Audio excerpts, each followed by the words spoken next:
Bonjour à tous, quelle joie d'être parmi vous encore ce matin. Et, on va parler pas mal de joie ce matin. Et je ne sais pas si vous étiez là, mais le mercredi 29 juillet 1980, la cérémonie du mariage du siècle, c'est comme ça qu'on l'appelait à l'époque, a eu lieu dans la cathédrale Saint-Paul à Londres. Il y avait 750 millions de téléspectateurs devant cet événement. La Diana, qui avait juste 20 ans, s'avance dans ce carrosse de verre dans lequel le roi précédent, George V, en 1911, avait été intronisé roi, et il s'avance avec son papa, le comte Spencer. 2 millions de personnes qui sont réunies tout le long de ce cortège pour voir Lady Diana arriver à cette cathédrale Saint-Paul. Lady Diana foule ce tapis rouge pendant de longues minutes, tous de blanc vêtus, avec une traîne magnifique de 8 mètres de long, les spécialistes nous disent, une robe de mariée qui a été même copiée tellement on enviait cette belle cérémonie. En fait, c'était vraiment le symbole à l'époque du mariage parfait, du panneau indicateur vers le rêve absolu. Le plan que peut-être beaucoup de femmes, de jeunes femmes, ont peut-être se dire, c'est ça qu'il faut que je copie dans ma vie, c'est tout est beau.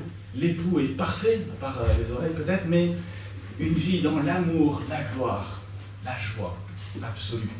Qui n'aurait pas aimé être invité à ce banquet de noces? Malheureusement, 11 ans plus tard, 1992, Lady Diana et le prince et la princesse maintenant de Galles se séparent. C'était tellement honteux que pendant des années précédentes, les tensions qu'il y a eu ont été cachées par la famille royale. La reine Elisabeth II, qui a cette année-là fait un discours comme chaque année en fin d'année, et elle a qualifié cette année, je vous donne son propos, en 1992 n'est pas une année dont je me souviendrai, dit-elle, avec un plaisir inaltéré.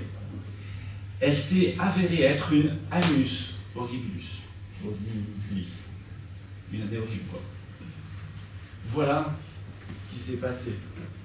Finalement, on voit que le mariage, cette joie du mariage, cette grande fête, elle s'est tarie assez vite, finalement, n'est-ce pas? Et je me dis que c'est peut-être une belle illustration des joies de nos vies. Un reflet de nos vies. Des vies qui sont faites de manques et d'échecs. Tu rêves peut-être d'avoir de la joie, d'avoir un super métier. Je vois certains jeunes, tu fais des études, mais patatras. Le manque de travail dans ton domaine, parce que l'intelligence artificielle vient de shooter toutes les possibilités de travail. Tu rêves de jouer de joie en fondant une super famille. Le manque du conjoint est là. Tu rêves de la joie d'une retraite bien méritée et heureuse. Tu manques d'un corps qui te laisse du répit par rapport à ça. Nous rêvons d'avoir la joie de voir des dizaines et des centaines de Chélois rejoindre la communauté de Chelles pour louer notre Dieu et entendre l'Évangile. Il manque un local. Que peut nous enseigner la parole de Dieu face à ce constat? Est-ce qu'il est juste finalement d'espérer une vie sans manque, sans échec? Est-ce qu'il est juste d'espérer une vie d'abondance et d'honneur? Alors je propose qu'on puisse plonger nos regards dans la suite de notre évangile de Jean qu'on parcourt. On avait fini le chapitre 1 la semaine dernière, il y a 2 semaines, avec Évra, et on va proposer de lire le chapitre 2, versets 1 à 12. Et on va voir qu'en vivant selon les plans de Jésus, une vie de manque et d'échec se transforme en une vie d'abondance et d'honneur. On va prendre chapitre 2, versets 1 à 12. On va arriver dans un banquet de mariage, nettement plus sobre, vous allez en convenir. On se retrouve à quelques kilomètres au nord de Jérusalem, au nord de là où Jésus a grandi même. Jésus est invité à un banquet de mariage. Or, le 3e jour, il y eut des noces à Cana, en Galilée. La mère de Jésus était là. Jésus fut aussi invité aux noces avec ses disciples. Comme le vin venait à manquer, la mère de Jésus lui dit « Ils n'ont plus de vin. »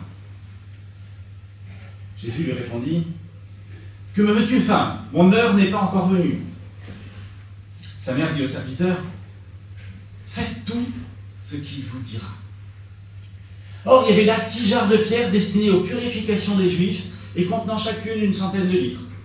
Jésus leur dit, « Remplissez d'eau ces jarres. » Et ils les remplirent jusqu'au bord. « Puisez maintenant, dit-il, et apportez-en à l'organisateur du repas. » Et ils lui en apportèrent. L'organisateur du repas goûta l'eau changée en vin, ne sachant pas d'où venait ce vin, tandis que les serviteurs qui avaient puisé l'eau le savaient bien. Il appela le marié et lui dit, « Tout homme sert d'abord le bon vin, puis le moins bon après, quand on s'est enivré. Mais toi, tu as gardé le bon vin jusqu'à présent. » Tel fut à Cana, en Galilée, le premier des signes miraculeux que fit Jésus.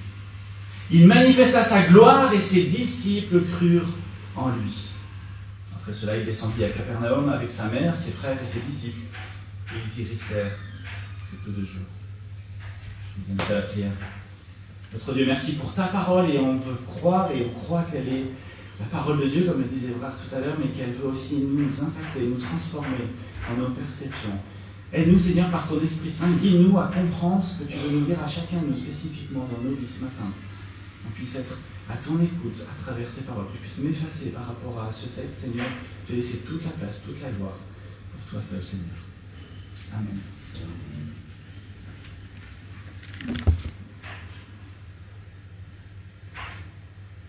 Ces noces de Cana sont pour nous un véritable encouragement à vivre finalement selon les plans de Jésus et pas selon notre perspective.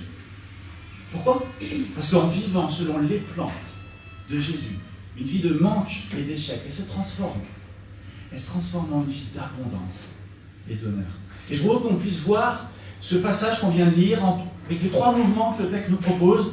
C'est une noce menacée, versets 1 à 4, des noces qui sont sauvées, versets 5 à 10, et des noces qui sont transcendées. On va voir ça au verset 11. Alors, sans plus attendre, je vous invite sur la première partie des noces menacées. Imaginez que vous êtes invité aux noces comme un des disciples de Jésus. Alors on se retrouve avec André, Pierre, Philippe, Jean, celui qui a écrit l'auteur de cet évangile. Et on a aussi Nathanaël, qui lui, il a grandi dans ce village précisément de Cana. Marie, la mère de notre rabbi Jésus, à nous, on est disciples, vous êtes avec moi, on est mis en pleine imagination. Et là aussi, le nom de Jésus. Alors on se réjouit trop de ces noces. Je ne sais pas vous, mais on se réjouit. Vous vous réjouissez avec moi? On se réjouit. La joie du moment, elle est communicative. On voit qu'il y a beaucoup de joie de se retrouver devant ce mariage. Et comme le veut la coutume locale, le marié, il vient d'installer son épouse, sa fiancée en fait en tout cas, il vient de l'installer chez lui, dans sa maison. Et l'ensemble du village est concerné par cette grande fête. Le festin va commencer. Enfin, je dis le festin, les festins. Parce que dans cette époque, les noces duraient 7 jours. 7 jours de fête. Alors c'est parti pour la fête. L'honneur de la famille est quand même en jeu parce qu'ils organisent cette grande fête. Et il doit manquer de rien pour les inviter, pour les honorer, pour que vraiment la joie soit là. C'est pour ça que le marié va céder au fil. On l'a vu dans le texte d'un organisateur de cérémonie. C'est beaucoup plus simple pour nous. En tout cas, c'est la fête, la joie.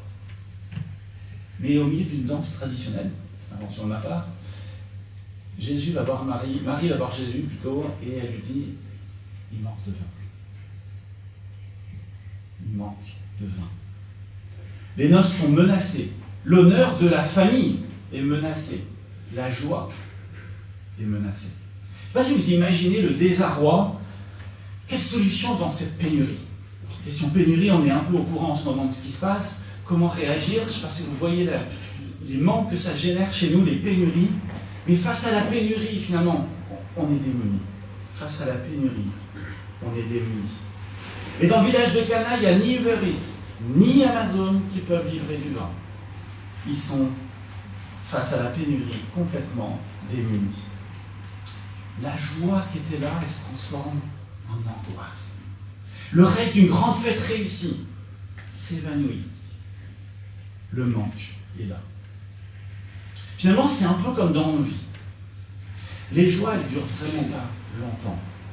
Devant tout ce qui nous manque. Il y a toujours un vide. Je ne sais pas si vous êtes comme ça, mais non, il y a toujours un vide dans nos joies, dans notre cœur, qui fait que face à la pénurie, face à ces manques, on est démunis. Face à la pénurie de vin, Marie, elle va imaginer une solution bien à elle devant cette menace, devant ces noces qui sont menacées. Elle va se tourner vers son fils aîné, Jésus. Alors le texte ne nous dit pas du tout ce qu'elle envisageait. En tant que fils aîné, et depuis la mort de son papa, Jésus était probablement la personne naturelle vers laquelle Marie se tournait en cas de problème. Mais peut-être qu'elle envisageait aussi que Jésus allait faire un miracle. On ne sait pas. Mais un théologien, Frédéric Godet, pense que Marie désire un miracle éclatant comme signe public de son avènement. Voilà, on ne sait pas. Plusieurs options. Certes, Marie, elle a gardé le souvenir et médité toutes ces paroles qu'elle a eues à la naissance de Jésus. Vous vous en souvenez, on l'a fêté à Noël. Mais finalement, depuis ce moment-là, rien, Jésus n'a jamais fait de miracle. C'est un enfant parfait, mais il n'a jamais fait de miracle. Mais dans tous les cas, ce verset 3, il fait ressortir ce que Marie imagine comme une solution bien humaine face à ce problème, bien terre à terre, le vin manque. Et devant cette solution, le manque de vin, mais aussi la réponse de Jésus menace ces noces. Lisez avec moi le verset 4. Je le prends. Verset 4.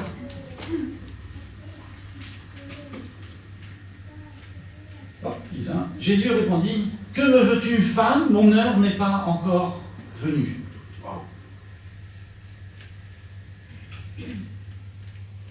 En vivant selon ses propres plans, on voit qu'il n'y a pas de solution pour nos vies. Manque d'échec. Manque, échec. Mais la question qu'on voit là, est-ce que finalement Jésus, c'est un refus catégorique qu'il nous donne? Est-ce que c'est un refus catégorique de s'occuper de cette histoire de vin, ce problème bien humain? Alors littéralement, le verset dit, « Qu'y a-t-il entre toi et moi, femme? Mon heure n'est pas encore venue. » Alors, je ne sais pas vous, mais je le comprends autant que quand je traduis en anglais. Alors, je sais que certains parlent anglais couramment, mais quand vous traduisez l'expression en anglais, il pleut des chats et des chiens. Qui comprend? On est obligé de comprendre la culture anglaise pour comprendre qu'en fait, ça veut dire qu'il pleut des cordes. Et puis quand je dis il pleut des cordes, il faut encore comprendre la culture française. Vous voyez le truc? Et bien en fait, là, devant cette expression, en fait, c'est pareil. On doit se comprendre dans le contexte du Moyen-Orient, de l'époque, à cette époque. Qu'est-ce que veut dire cette expression? Et en fait, les spécialistes nous expliquent deux choses. La première, c'est que le mot femme, qui pourrait paraître un petit peu abrupt comme ça pour parler de sa maman, en fait, c'est une marque d'expression de respect et d'affection que Jésus utilise. Pas du tout un truc péjoratif. C'est une marque d'affection et de respect que Jésus utilise envers sa maman. D'autre part, la deuxième chose, c'est que en fait, cette expression orientale, elle signifie plutôt, dans son contexte, laisse-moi régler ce problème à ma façon, pas à ta façon. Laisse-moi régler ce problème à ma façon. Voilà ce qui est en jeu dans la réponse de Jésus. C'est la manière, finalement, de concevoir le plan. Est-ce que Jésus va agir selon un plan humain pour résoudre un problème local qui manque de vin? Non. Est-ce que Jésus va agir selon son plan, avec une perspective bien plus grande, pour résoudre le plus grand problème de l'humanité? Oui. Et la tension finalement qu'on ressent quand on lit ce passage un petit peu comme ça les premières fois, cette tension elle est là, oui, parce que Jésus,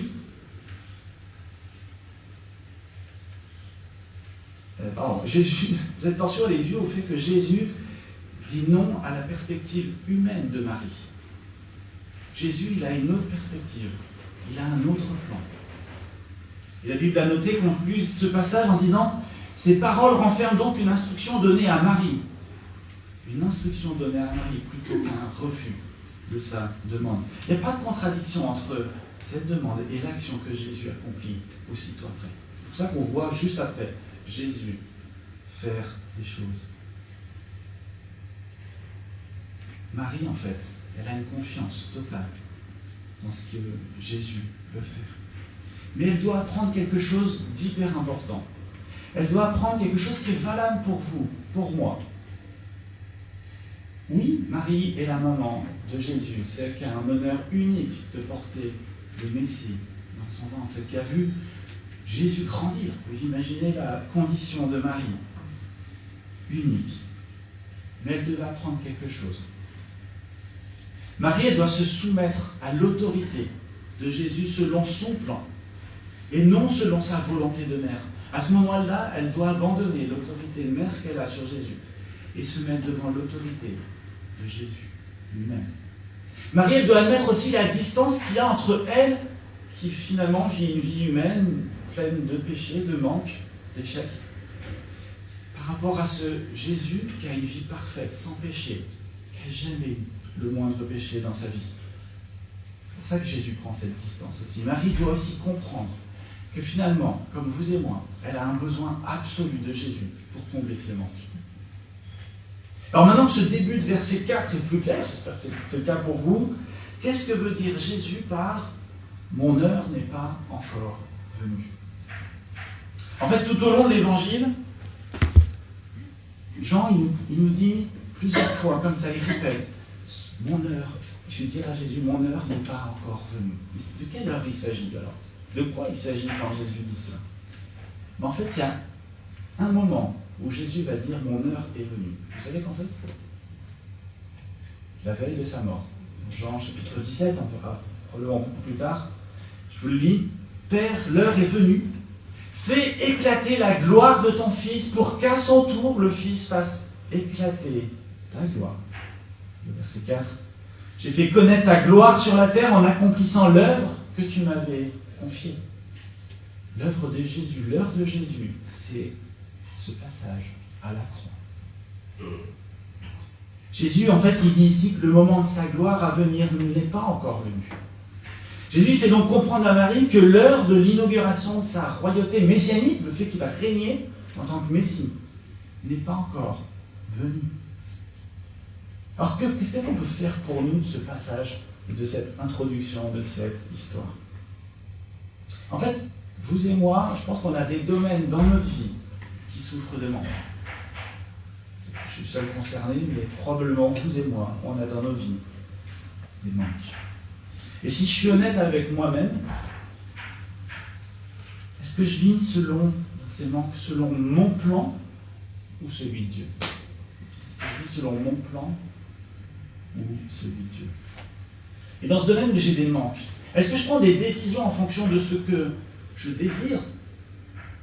Ou est-ce que je prends des décisions en fonction de ce que Jésus veut pour moi dans sa vie? On pose un temps où on peut réfléchir personnellement à ça.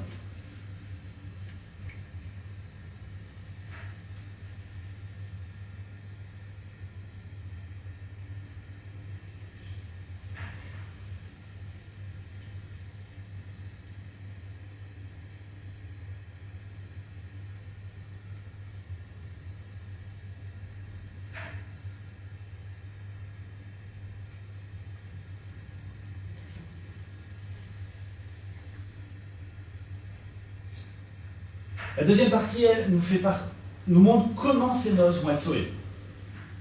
Sauvées de la honte devant toute la communauté, cette honte qui menace le marié et la famille. Le plan de Jésus va transformer ce manque et cet échec en abondance et honneur. Et je remarque que ces noces, elles vont être sauvées pour 3 raisons. La première, on peut la lire au verset 5. Verset 5, des noces qui sont sauvées par l'autorité divine. Face à nos plans menacés, Marie, elle abandonne avec confiance son autorité parentale, son timing, ses plans. Elle abandonne tout ça à Jésus.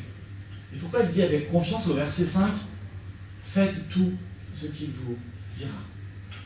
La deuxième raison qui sauve ces noces au verset 6 et 7, c'est des noces qui sont sauvées parce que c'est le plan, par le plan de Jésus.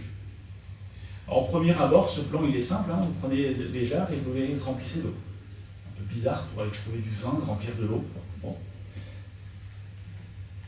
En quoi mettre de l'eau dans les jarres va aider à trouver du vin? En fait, le plan de Jésus, il est bien plus grand que cette simple compréhension.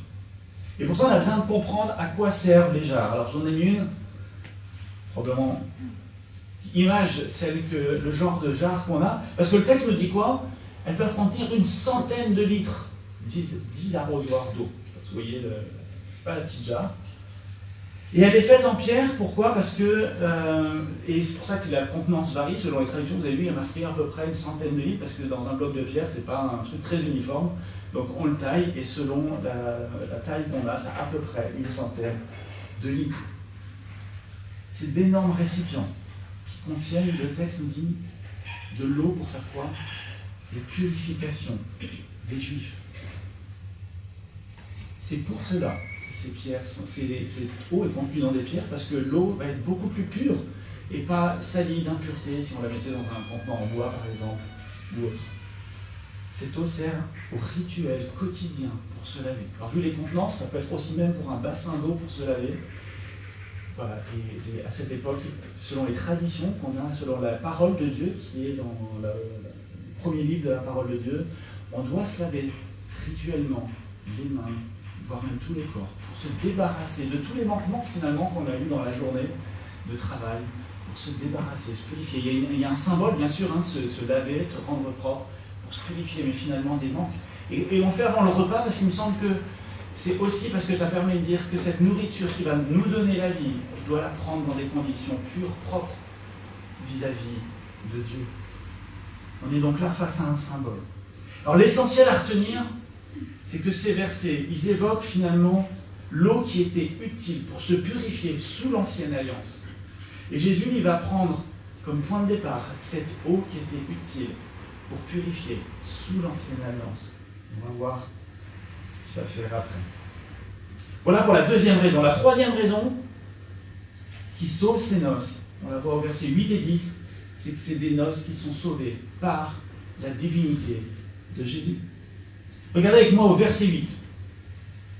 Le verset 8 sous les yeux. L'impensable, l'incroyable. Un truc de fou, comme disent, dinguerie, comme disent nos jeunes plutôt. Qu'est-ce qui se passe? L'organisateur goûta l'eau changée enfin.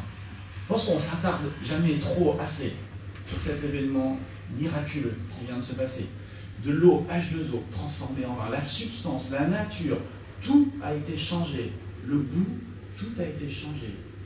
L'eau a été changée en vin. Alors peut-être que dans la salle, parmi vous, certains disent « Bon, ça c'est farfelu, cette histoire, ça tient pas debout. En fait, je pense que j'ai la solution. » Regardez, c'est facile. L'eau à l'époque, le vin, on le coupait avec beaucoup d'eau. Donc en fait, qu'est-ce qu'a fait Jésus? Il a pris du vin en cachette, il en a mis dans les jarres. Ça fait du vin. Bon, alors regardez le verset 7 alors.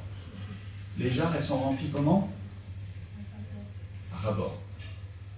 Pas possible d'avoir dilué du vin. Bon, ok, alors c'est pas ça, je sais.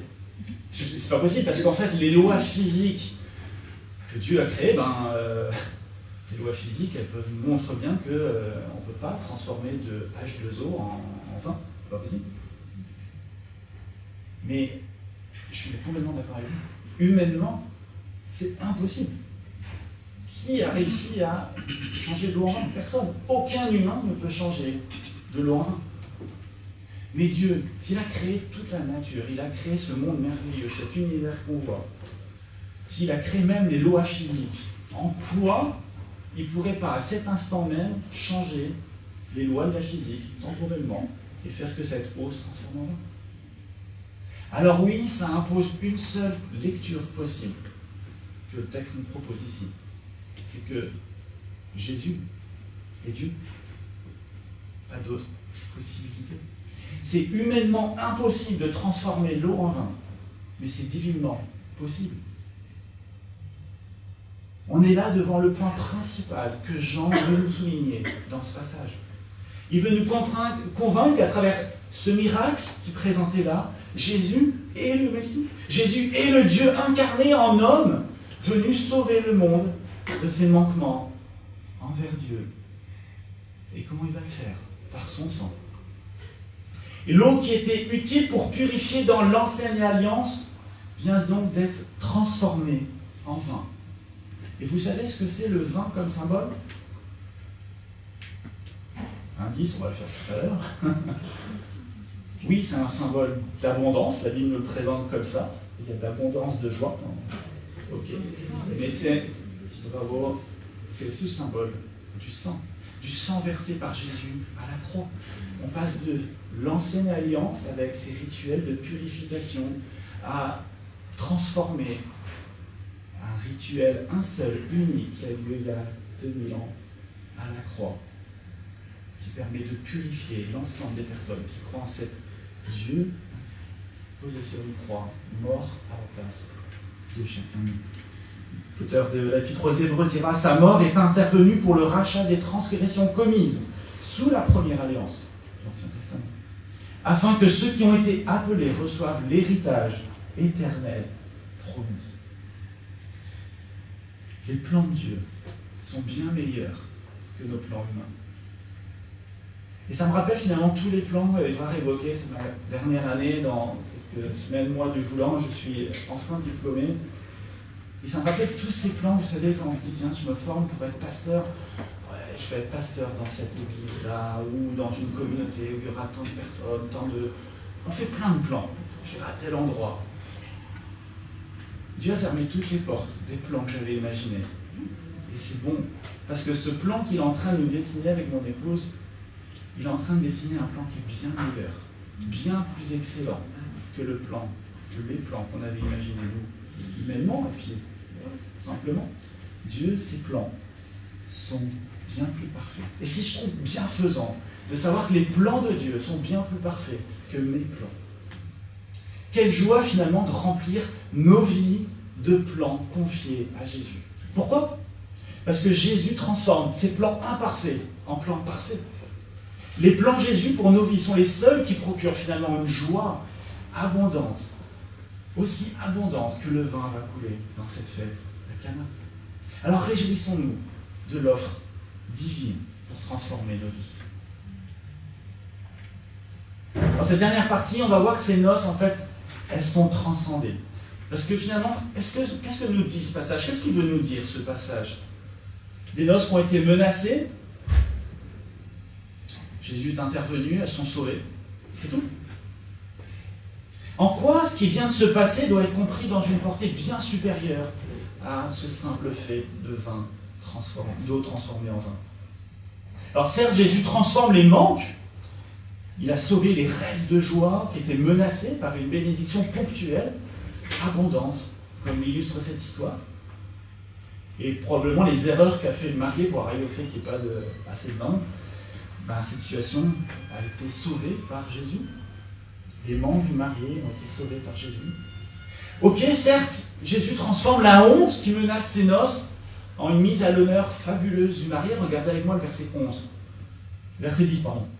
Verset 10, le marié, il est mis à l'honneur devant tout le public en disant: mais toi, tu donnes un vin généreusement très bon, après avoir donné déjà un bon vin.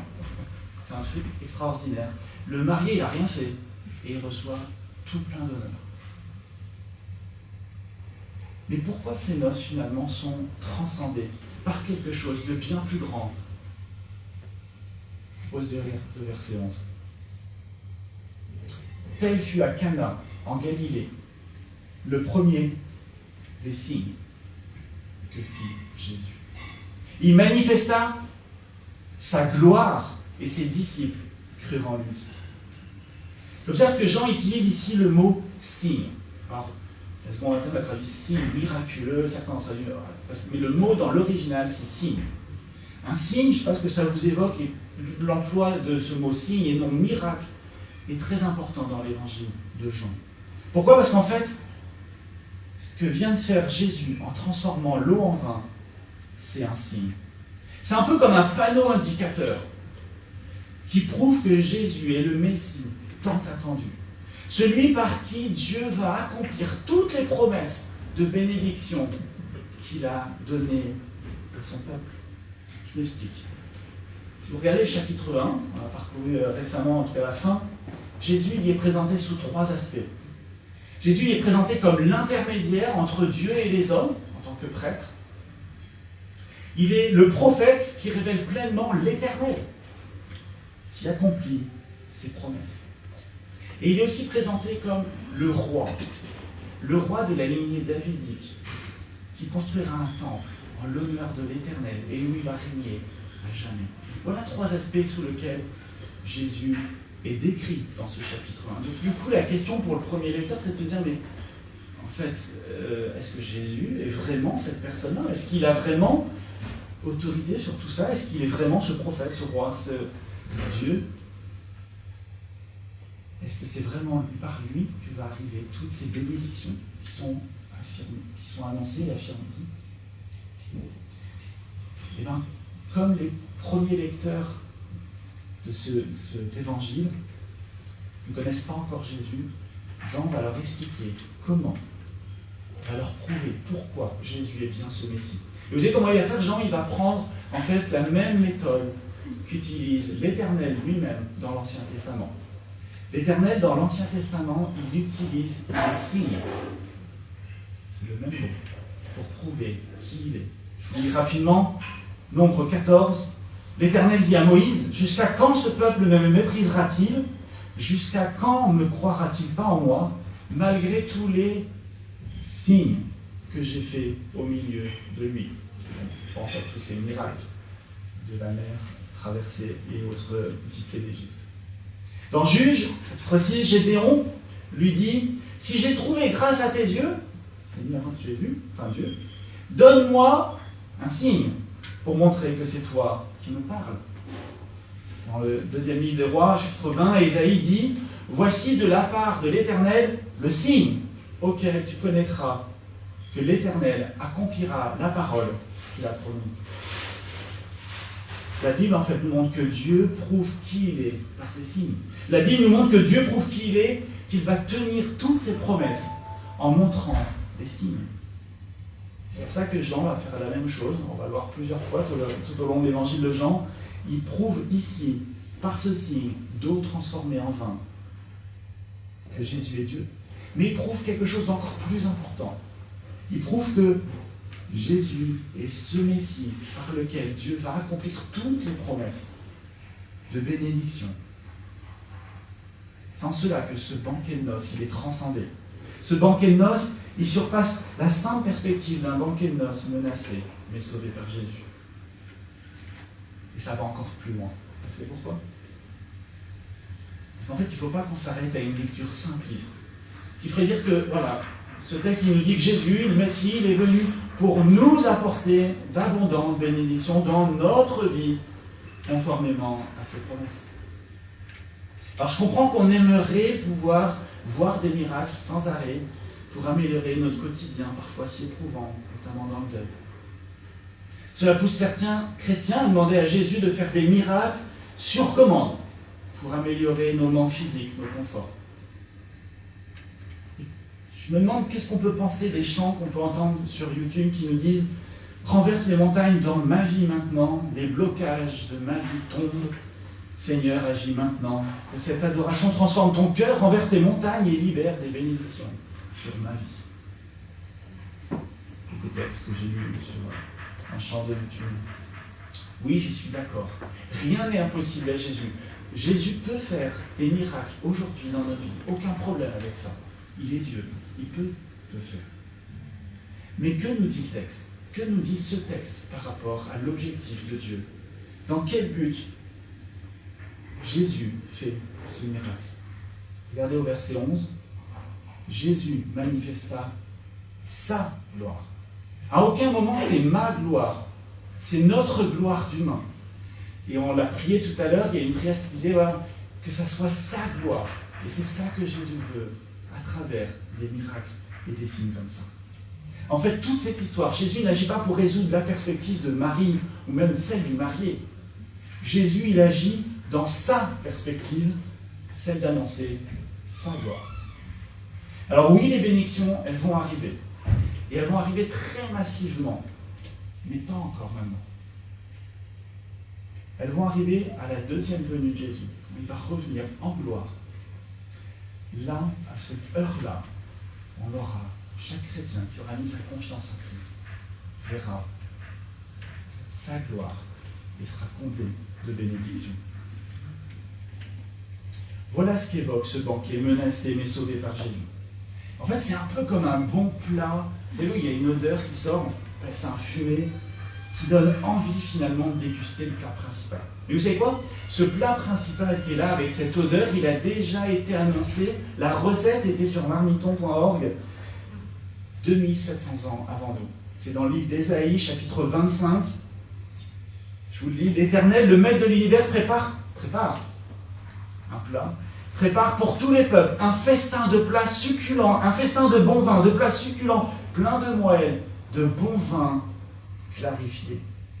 Sur cette montagne, il détruira le voile qui est tendu sur tous les peuples, la couverture qui est déployée sur toutes les nations. Écoutez bien, il engloutira la mort pour toujours. Le Seigneur l'Éternel essuiera les larmes de tous les visages. Il fera disparaître de la terre la honte de son peuple. Comme ce marié qui a perdu la honte par Jésus, c'est tout petit odeur de ce que Jésus est en train de faire. Et en fait, le plat qui est en train d'être mijoté, c'est ça, les amis. C'est ça qui est en train d'être mijoté. Et ce plat, il a été cuisiné il y a 2000 ans par Jésus lui-même, qui s'est dépouillé de sa gloire, qui s'est incarné en homme, pour prendre ma honte de tous les manquements que je fais dans ma vie, qui n'honorent pas Dieu, qui m'éloignent de Dieu, qui me rendent impossible d'être en connexion, en relation avec mon Dieu. Ce plat, il est cuisiné il y a 2000 ans par Jésus. Nos manquements envers Dieu sont aussi pleins que les jarres le sont d'eau. Le sang de Jésus, il a dû couler aussi abondamment que le vin a coulé dans cette noce de Cana. Pourquoi? Pour que nous puissions un jour être habillés dans une robe blanche, avec une longue traînée de grâce et d'amour de Jésus pour nous. Et on marchera lentement sur un tapis qui a été rougi par le sang de Jésus. Mais heureux de cette gloire imméritée, de cette honte qui a été enlevée et qui nous a été offerte par Jésus. Et on pourra avancer vers lui. Et on aura notre carton d'invitation comme ça, offert pour participer à ce banquet final. Et là, tous les vides, tous les manquements de notre vie qu'on vit en ce moment, ils seront là, ils seront remplis par l'amour de notre Seigneur. Il sera rempli de joie. Ce banquet à Cana, il est transcendé par l'invitation offerte aux disciples de Jésus, au banquet de noces messianique final. Alors certes, ces noces, elles sont menacées par nos vies de désobéissance à Jésus. Mais ces noces, elles ont été sauvées par son sacrifice, tel un agneau parfait. Ces noces avec Jésus, elles sont transcendées par la vie parfaite qu'il a donnée, qu'il a menée et qu'il nous donne. Est-ce qu'il est juste d'espérer une vie sans manque d'échec? Est-ce qu'il est juste d'espérer une vie d'abondante joie et d'honneur? Je vous invite à fermer les yeux pour mieux ressentir ce fumet. Ouvrir les oreilles et imaginer le goût de ce plat qui va dépasser toutes nos attentes. Ce plat dans lequel tous nos manques seront transformés en bonheur éternel. Le même auteur que notre passage Jean nous révèle au chapitre 19 d'Apocalypse à quoi ressemble ce plat. Écoutons, délectons-nous de ce plat décrit maintenant. J'entendis comme la voix d'une foule immense. Elle ressemblait au bruit de grosses eaux, au grondement de forts coups de tonnerre.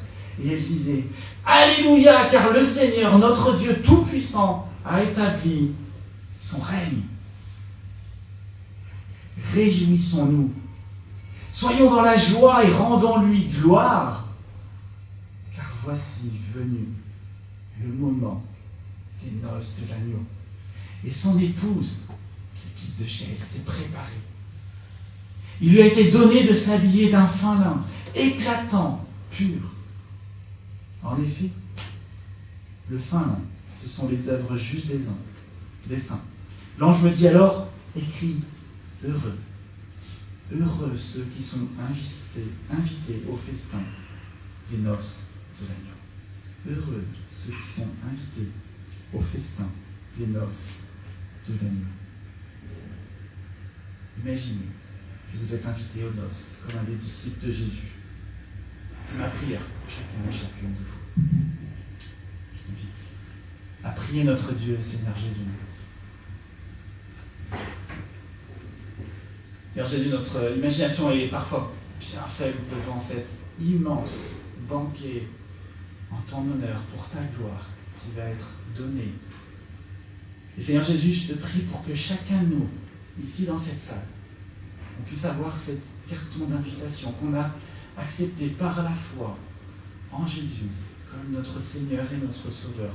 Ce carton d'invitation, certes marqué par son sang, mais qui nous offre l'accès à ce banquet final, éternel, où il y aura d'abondantes joies, plus aucune pleur, plus aucune larme, plus aucun manque. Seigneur, je te prie vraiment que chacun de nous, on puisse partir cette semaine avec cette joie de savoir qu'un jour, on sera auprès de toi, dans ce banquet éternel. Tu nous as invités par pure grâce, par amour. Et Seigneur, on veut se réjouir avec toi. Et que nos vies cette semaine puissent être impactées de cette odeur, de ce banquet de noces, rempli de joie. Et Seigneur, on veut faire ça conscient de ne pas le mériter, mais d'être transporté de joie par cette offre que tu nous fais à chacun. En ton nom, Seigneur Jésus, amen. Amen.